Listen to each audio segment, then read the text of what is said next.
Armstrong கொலை வழக்கில் சமீபத்தில் கைது செய்யப்பட்ட தமிழ்நாடு இளைஞர் காங்கிரஸ் பொதுச் செயலாளர் அஸ்வத்தாமன் ஆம்ஸ்ட்ராங்கின் 16வது நினைவு நாள் நிகழ்ச்சியில் கலந்து கொண்டதற்கான போஸ்டர் சமூக வலைதளங்களில் வெளியாகியுள்ளது. சென்னையில் கடந்த ஜூலை 5ஆம் தேதி பகுஜன் சமாஜ் கட்சி தலைவர் ஆம்ஸ்ட்ராங் வெட்டி படுகொலை செய்யப்பட்ட சம்பவம் நாடு முழுவதும் பெரும் அதிர்வலையை ஏற்படுத்திய நிலையில் இந்த கொலை வழக்கு சம்பந்தமாக இதுவரை 21 பேரை காவல்துறை கைது செய்துள்ளார்கள்.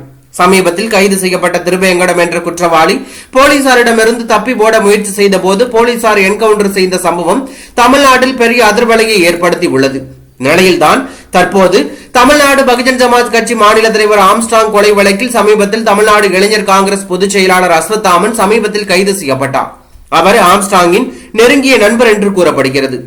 இந்நிலையில் ஆம்ஸ்ட்ராங் மகள் முதலாவது பிறந்தநாள் விழாவில் ஆம்ஸ்ட்ராங் கொலை வழக்கில் கைது செய்யப்பட்ட முன்னாள் தமிழக இளைஞர் காங்கிரஸ் கமிட்டி பிரமுகர் அஸ்வத்தாமன் கலந்து கொண்டு தமிழ்நாடு பகுஜன் சமாஜ் கட்சி மாநில தலைவர் ஆம்ஸ்ட்ராங்கிடம் புத்தகம் வழங்கும் புகைப்படம் சமூக வலைதளங்களில் வைரலாகி வருகிறது. உடனிருந்த நண்பரை கொலை செய்தது மட்டுமல்லாமல் ஆம்ஸ்ட்ராங்கின் 16வது நினைவு நாள் நிகழ்ச்சியிலும் கலந்து கொண்டதற்கான புகைப்படங்கள் சமூக வலைதளங்களில் வெளியாகி பெரும் பரபரப்பை ஏற்படுத்தியுள்ளது. இது தொடர்பாக சமூக வலைதளங்களில் பலரும் உடனிருந்த நண்பனை கொலை செய்தது மட்டுமல்லாமல் நண்பனின் 16வது நினைவு நாள் விழாவில் கலந்து கொண்டு உள்ளார் என்றால் எவ்வளவு திருட்டுத்தனம் என்று கேள்வி எழுப்பி வருகிறார்கள். இது தற்போது பெரும் அதிர்ச்சியை ஏற்படுத்தியுள்ளது.